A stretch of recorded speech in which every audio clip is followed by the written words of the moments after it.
Hello दोस्तों, एक बार फिर से स्वागत है आप सभी का आपके अपने इस यूट्यूब चैनल पे। दोस्तों, आज की इस वीडियो में हम जो है आपका वर्ड तथा ध्वनि विचार पे जो है आपका दूसरा लेक्चर बना रहे हैं। एंड आपने अगर पहले के जो है लेक्चर्स नहीं देखे तो आपको डिस्क्रिप्शन में या फिर आप जो है चैनल पे जाकर के प्लेलिस्ट चेकआउट कर सकते हैं, जिसमें आपको भूगोल के जो है इंपॉर्टेंट जो है 9 लेक्चर एंड दोस्तों आपके जो है हिंदी में ऑलरेडी 2 लेक्चर्स जो हैं अपलोडेड हैं, आप उनको देख सकते हैं। तो चलिए हम आज की इस वीडियो को शुरू करते हैं। तो वीडियो शुरू करने से पहले बस आपसे एक रिक्वेस्ट है कि प्लीज़ आप चैनल को सब्सक्राइब कर लीजिए एंड लाइक करके हमारा जो है मोटिवेशन जो है बढ़ाते रहिए इसी तरीके से।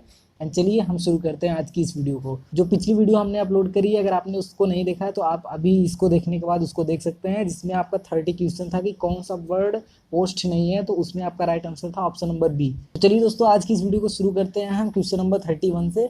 एंड यहाँ पे क्वेश्चन नंबर 31 दिया है कि निम्न में से कौन असत्य है।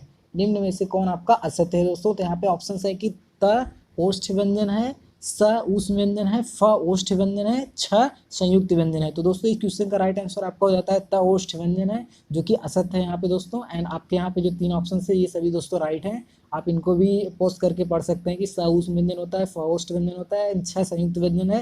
एंड दोस्तों मैंने जो है टोटल के वर्ड माला में आपके जितने वर्ड्स होते हैं वो सभी कौन कौन से व्यंजन है उनका एक लास्ट में आपको एक जो है आपका समझ सकते हैं आपकी एक तरीके से पीडीएफ दिया था, उसको आप वहाँ से देख सकते हैं कि कौन कौन से व्यंजन है, या फिर आप टेलीग्राम पे आप जा सकते हैं, वहाँ पे मैं आपको दे दूंगा। एंड यहाँ पे दोस्तों आपका ऑप्शन नंबर ए आपका राइट हो जाता है। एंड चलिए नेक्स्ट क्वेश्चन की बात करें तो है कि च वर्ग है। च वर्ग है आपका, तो यहाँ पे ऑप्शन है कि तालव्य, दंत, ओष्ठ या फिर दंतोष्ठ। दोस्तों च आपका तालव्य है, इसलिए ऑप्शन नंबर ए यहाँ से आपका राइट आंसर हो जाता है। एंड चलिए दोस्तों नेक्स्ट क्वेश्चन की बात करें तो नेक्स्ट क्वेश्चन यहाँ पे है कि निम्न में से कौन पारसी वर्ड है। निम्न में से कौन आपका पारसी वर्ड है दोस्तों। तो यहाँ पे ऑप्शन है कि य, र, ल या फिर व। दोस्तों आपका जो ल वर्ड होता है वो आपका पारसी वर्ड होता है, इसलिए आपका ऑप्शन नंबर सी यहाँ से आपका राइट आंसर हो जाएगा। यहाँ पे नेक्स्ट क्वेश्चन दे रखा है दोस्तों कि निम्नलिखित में से कौन उच्छिप्त वर्ड है। निम्न में से आपका कौन सा उच्छिप्त वर्ड है दोस्तों। यहाँ पे ऑप्शंस दे रखे हैं कि य व या फिर ढ ढ या फिर भ म या फिर स ख स है। दोस्तों आपका उच्छिप्त व्यंजन में आपके आते हैं ड एवं ढ, तो इसलिए ऑप्शन नंबर बी आपका यहाँ से राइट आंसर हो जाता है। एंड चलिए दोस्तों नेक्स्ट क्वेश्चन की बात करें तो है कि ज्ञ को वर्णमाला में माना गया है। ज्ञ को आपका वर्णमाला में माना गया है दोस्तों। तो ऑप्शन है कि संयुक्त व्यंजन, द्विगुण व्यंजन या फिर स्वर या फिर आपका व्यंजन। तो दोस्तों आपको ज्ञ को जो है संयुक्त व्यंजन में माना गया है, क्योंकि दोस्तों ये जो है आपका 2 वर्डों के मेल से मिलकर के बना होता है। एंड चलिए दोस्तों नेक्स्ट क्वेश्चन की बात करें तो है कि यहाँ पे नेक्स्ट क्वेश्चन दे रखा है आपकी स्क्रीन पे कि निम्न सूचियों को सही विकल्प का चयन करके सुमेलित कीजिए। तो यहाँ से थोड़ा सा मैं इसको क्रॉप करता हूँ। तो है कि यहाँ पे सूची फर्स्ट दे रखी है, सूची सेकंड दे रखी है। तो यहाँ पे आपका दिया है कि दंत्य क, मूर्धा च, तालु ट एंड कंठ त। तो यहाँ पे आपको सुमेलित करना है दोस्तों। तो यहाँ पे ऑप्शन है कि ABCD दिया है एंड यहाँ पे उनका सही क्रम दिया है। दोस्तों यहाँ पे आपको सही क्रम मिलाना है, तो आपको यहाँ पे देखने के लिए मिल जाता है दोस्तों। तो आइए चले हम उसको मिलाते हैं एंड आपको बताते हैं। दोस्तों आपका यहाँ पे जो है अगर आप दंत की बात करते हैं तो दंत में आपका इन सभी व्यंजन में आपका जो है जो ऑप्शन नंबर यहाँ पे जो आपका चौथा नंबर है वो यहाँ से आपका मिल जाता है, इसलिए दंत में आपका जो है तय हो जाता है। चलिए दोस्तों यहाँ पे मूर्धा की बात कर लेते हैं। तो मूर्धा में आपका जो है यहाँ पे मूर्धा जो है आपका मूर्धे में आपका ट आ जाता है, इसलिए हम यहाँ पे तीसरे पे जो है लगाते हैं। चलिए दोस्तों तालु की बात कर लेते हैं। तो यहाँ पे दोस्तों तालु जो है आपका तालु में आपका आ जाता है यहाँ पे दोस्तों एंड दोस्तों सी वाला जो है तालु। तो दोस्तों तालु का आपका यहाँ पे मेल होता है आपका च जो है आपका व्यंजन से। एंड कंठ आप जानते ही हैं आपका जो है जो आपका क वर्ग जो होता है वो कंठ से ही उच्चारित होता है। तो यहाँ से आप अगर राइट पे जाएंगे तो आपका यहाँ पे बी वाला ऑप्शन सही हो जाता है, क्योंकि दोस्तों यहाँ पे ए जो है चौथे से है, बी तीसरे से, सी आपका दूसरे से एंड डी आपका पहले से। तो ये वाला आपका रो जो है राइट हो जाता है। एंड चलिए इसी क्रम में हम नेक्स्ट क्वेश्चन की बात कर लेते हैं दोस्तों। एंड आपको जो है वर्ड और वर्ड के उच्चारण को जो है एकदम अच्छे से याद करके जाना है। तो चलिए मैं आपको जो है टेलीग्राम पे बता दूंगा एंड आप चैनल पे अबाउट में जाकर के टेलीग्राम लिंक को ज्वाइन कर सकते हैं। नहीं तो आप टेलीग्राम रखे हो तो आपको एस्क्रिप्शन ट्यूटोरियल करके जो है सर्च करना है, नहीं आप आ जाता है और आपको वहाँ से सब्सक्राइब कर लेना है। एंड चलिए यहाँ पे है कि छ का निर्माण किन 2 वर्डों के मेल से हुआ है।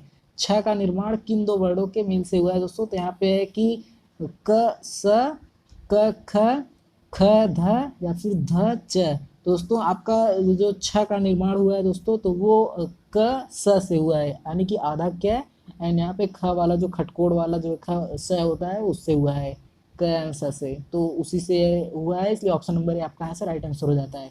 चलिए दोस्तों नेक्स्ट क्वेश्चन की बात करें, तो यहाँ पे नेक्स्ट क्वेश्चन दे रखा है कि निम्न में से कौन अंतस्थ व्यंजन नहीं है। निम्न में से आपका कौन सा अंतस्थ व्यंजन नहीं है दोस्तों, तो यहाँ से ऑप्शंस दे रखे हुए हैं कि य र ल ब, य र ल ब। तो दोस्तों यहाँ पे आपका राइट आंसर हो जाता है दोस्तों यहाँ से डी, क्योंकि दोस्तों ब आपका अंतस्थ व्यंजन नहीं है, इसलिए ऑप्शन नंबर यहाँ पे डी आपका राइट हो जाएगा। चलिए दोस्तों नेक्स्ट क्वेश्चन की बात कर लें, तो है कि वर्णमाला में किसे स्पर्श संघर्षी भी कहा जाता है। वर्णमाला में आपका किसे स्पर्श संघर्षी भी कहा जाता है, तो ऑप्शन है क वर्ग को, ट वर्ग को, च वर्ग को, प वर्ग को। या दोस्तों यहाँ पे मैं आपको बता दूं कि वर्ग से क्या मतलब है, तो यानी कि क वर्ग आपका लिखा हुआ है, अगर क वर्ग लिखा हुआ है तो क से लेकर के उसके जो है मतलब 5 उसके आगे तक 5 तक, यानी क से लेकर के आपका अंगन तक आपका ये क वर्ग रहेगा। एंड आपका जो है यहाँ से अगर च की बात कर दी जाए तो च से लेकर च से यहाँ तक हो जाएगा, च से लेकर के यहाँ तक। एंड आपका अगर ट की बात की इसी तरीके से आपका पूरा त वर्ग तक रहता है। तो यहाँ पे दोस्तों आपका स्पर्श संघर्षी जो है आपका च वर्ग को कहा जाता है, इसलिए ऑप्शन नंबर सी आपका यहाँ से राइट आंसर हो जाएगा। नेक्स्ट क्वेश्चन की बात करें दोस्तों कि निम्न में से कौन व्यंजन वर्ण दंत नहीं है, यानी कि कौन सा व्यंजन आपका दंत नहीं है, तो ऑप्शन है यहाँ पर कि त, द, ध और फ। दोस्तों यहाँ पे आपका एकमात्र ऐसा जो फ है जो कि आपका दंत नहीं है, इसलिए ऑप्शन नंबर डी आपसे आपका राइट आंसर हो जाता है। तो दोस्तों नेक्स्ट क्वेश्चन की बात करें तो निम्न में से कौन स्पर्श व्यंजन नहीं है। निम्न में से आपका कौन सा स्पर्श व्यंजन नहीं है दोस्तों, काफी इंपॉर्टेंट क्वेश्चन आपका, तो है कि क, च, प या फिर य। दोस्तों इस क्वेश्चन का राइट आंसर आपका यहाँ पे है यह, जो कि आपका स्पर्श व्यंजन नहीं है, इसलिए ऑप्शन नंबर डी आपका यहाँ से राइट आंसर हो जाता है। जी दोस्तों नेक्स्ट क्वेश्चन की बात करें तो है कि निम्न में से कौन संयुक्त स्वर का उदाहरण नहीं है। निम्न में से आपका कौन सा संयुक्त स्वर का उदाहरण नहीं है दोस्तों, तो यहाँ पे है कि ए, ओ या फिर आ। तो दोस्तों आपका यहाँ पे आ ऐसा जो है स्वर है जो कि आपका संयुक्त स्वर का उदाहरण नहीं है, तो ऑप्शन नंबर डी आपका यहाँ से राइट आंसर हो जाएगा। जी दोस्तों नेक्स्ट क्वेश्चन की बात करें तो है कि विसर्ग, विसर्ग का सिंबल ये दोस्तों जो कि है कि का प्रयोग कैसे शब्दों में होता है। विसर्ग का प्रयोग आपका कैसे शब्दों में होता है दोस्तों, तो यहाँ पे ऑप्शन है कि तत्सम, तद्भव, देशज या फिर विदेशी। तो दोस्तों आपका विसर्ग का प्रयोग आपका तत्सम जो है शब्दों में होता है, इसलिए ऑप्शन नंबर आपका यहाँ से राइट आंसर हो जाता है। चलिए दोस्तों नेक्स्ट क्वेश्चन की बात करें तो निम्न में से किस शब्द में शुद्ध मात्रा प्रयुक्त हुई है। निम्न में किस शब्द में शुद्ध मात्रा प्रयुक्त हुई है, तो यहाँ पे है कि रेणु, रेणु, रेणु या फिर रेणु। तो यहाँ पे ऑप्शन नंबर आपका यहाँ पे जो सी है, यहाँ पे रेणु, तो आपका ये जो है शुद्ध मात्रा प्रयुक्त हुई है दोस्तों, इसलिए ऑप्शन नंबर यहाँ पे सी आपका करेक्ट हो जाता है। तो दोस्तों नेक्स्ट क्वेश्चन की बात करें तो है कि किस स्वर का कोई मात्रा चिन्ह नहीं है। किस स्वर का कोई मात्रा चिन्ह नहीं है दोस्तों, तो यहाँ पे अ, आ, ए, ओ। दोस्तों आपका एकमात्र यहाँ पे अ है जिसका कोई मात्रा चिन्ह नहीं है दोस्तों, तो यहाँ पे ऑप्शन नंबर ए आपका यहाँ पे राइट आंसर हो जाता है। जी दोस्तों नेक्स्ट क्वेश्चन की बात करें तो है कि निम्न में से कौन अघोष वर्ण नहीं है। निम्न में से आपका कौन सा अघोष वर्ण नहीं है दोस्तों, तो ऑप्शन है कि क, ट, श या फिर ल। आपका दोस्तों आपका ल जो है आपका अघोष वर्ण नहीं है, इसलिए ऑप्शन नंबर डी आपका यहाँ पे राइट आंसर हो जाएगा। अच्छा दोस्तों नेक्स्ट क्वेश्चन की बात कर लेते हैं कि निम्न में से कौन सघोष वर्ण नहीं है। निम्न में आपका सघोष वर्ण नहीं है, तो है कि य, र, श, ह। दोस्तों आपका जो यहाँ पे स है वो आपका सघोष नहीं है, इसलिए ऑप्शन नंबर सी आपका यहाँ से राइट हो जाएगा। चलिए दोस्तों नेक्स्ट क्वेश्चन की बात करें तो कि निम्न में से कौन सा युग्म कंठ तालव्य है। कौन सा युग्म आपका कंठ तालव्य है दोस्तों, तो यहाँ पे ऑप्शन है कि ए, च, छ, य, व या फिर त, था। तो आपका ए जो है दोस्तों आपका कंठ तालव्य है। चलिए दोस्तों नेक्स्ट क्वेश्चन की बात कर लेते हैं, तो है कि औ का उच्चारण स्थान है। औ का उच्चारण स्थान है दोस्तों, तो यहाँ पे है कि कंठोष्ठ, दंतोष्ठ, दंत्य या फिर तालव्य। दोस्तों आपका यहाँ पे ऑप्शन नंबर जो है ए सही हो जाता है, क्योंकि दोस्तों औ का उच्चारण स्थान आपका कंठोष्ठ होता है। चलिए दोस्तों नेक्स्ट क्वेश्चन है कि स, यानी कि आपका जो बड़े स के बाद आता है खटकोड़ वाला, तो है कि उच्चारण स्थान है। दोस्तों यहाँ पे मूर्धन्य है, दंत है, तालव्य है और कंठ है। तो दोस्तों यहाँ पे आपका ऑप्शन नंबर ए राइट हो जाता है, इसलिए ऑप्शन नंबर यहाँ पे करेक्ट हो जाएगा। चलिए दोस्तों नेक्स्ट क्वेश्चन की बात कर लेते हैं, तो है कि श का उच्चारण स्थान है। स का उच्चारण है जो कि ऑप्शन है कि तालव्य, मूर्धन्य, कंठ, दंत। तो दोस्तों यहाँ पे ऑप्शन नंबर ए आपका राइट हो जाता है, क्योंकि दोस्तों बड़े वाले श का जो है उच्चारण स्थान आपका तालव्य होता है। चलिए दोस्तों नेक्स्ट क्वेश्चन की बात कर लेते हैं कि निम्न में से कौन स्पर्श संघर्षी है। निम्न में से आपको कौन सा स्पर्श संघर्षी है दोस्तों, तो यहाँ पे ऑप्शन है कि क, च, ह और प। तो दोस्तों यहाँ पे एकमात्र आपका वर्ड जो है क, जो कि आपका स्पर्श संघर्षी है, तो ऑप्शन नंबर ए आपका यहाँ से राइट आंसर हो जाता है। चलिए दोस्तों नेक्स्ट क्वेश्चन की बात कर लें। तो यहाँ पे है कि छोटी ई का उच्चारण स्थान है, छोटी ई का आपका उच्चारण स्थान कौन सा है दोस्तों? तो यहाँ पे ऑप्शन है कि तालव्य, कंठ, दंत या फिर ओष्ठ। तो दोस्तों आपका छोटी ई का उच्चारण स्थान तालव्य होता है, इसलिए ऑप्शन नंबर ए आपका यहाँ से राइट हो जाएगा। चलिए दोस्तों नेक्स्ट क्वेश्चन की बात कर लेते हैं। तो है कि फ का उच्चारण स्थान क्या है? फ का उच्चारण स्थान कौन सा है दोस्तों? तो यहाँ पे ऑप्शन है कि कंठ, तालु, ओष्ठ या फिर दंत। तो दोस्तों फ आपका उच्चरी होता है ओष्ठ से, इसलिए ऑप्शन नंबर सी यहाँ पे राइट हो जाएगा। चलिए दोस्तों नेक्स्ट क्वेश्चन की बात कर लें। तो है कि ध का उच्चारण स्थान क्या है दोस्तों? यहाँ पे ध का उच्चारण स्थान हो जाता है कंठ, तालु, ओष्ठ या फिर दंत। तो दोस्तों ध का जो है दंत होता है, इसलिए ऑप्शन नंबर डी यहाँ से राइट हो जाएगा। चलिए दोस्तों नेक्स्ट क्वेश्चन की बात कर लें। तो है कि प्रयत्न के आधार पर र व्यंजन की किस कोटि में आता है? र जो है आपका व्यंजन किस कोटि में आता है? तो है कि प्रकंपित, संघर्षी, स्पर्श एंड अर्धस्वर। दोस्तों यहाँ पे जो है टोटल के कोटि एंड व्यंजन के कोटियाँ एंड व्यंजन के प्रकार जो है उनके भी जो है हम आपको टेलीग्राम चैनल पे दे देंगे, तो आप वहाँ से भी देख पाएंगे। तो यहाँ पे ऑप्शन है कि प्रकंपित, संघर्षी, स्पर्श या फिर अर्धस्वर। तो यहाँ पे आपका ये है दोस्तों र प्रकंपित, इसलिए ऑप्शन नंबर ये आपका राइट हो जाएगा। चलिए दोस्तों नेक्स्ट क्वेश्चन की बात कर लें। तो कि निम्न में से कौन ऊष्म व्यंजन नहीं है?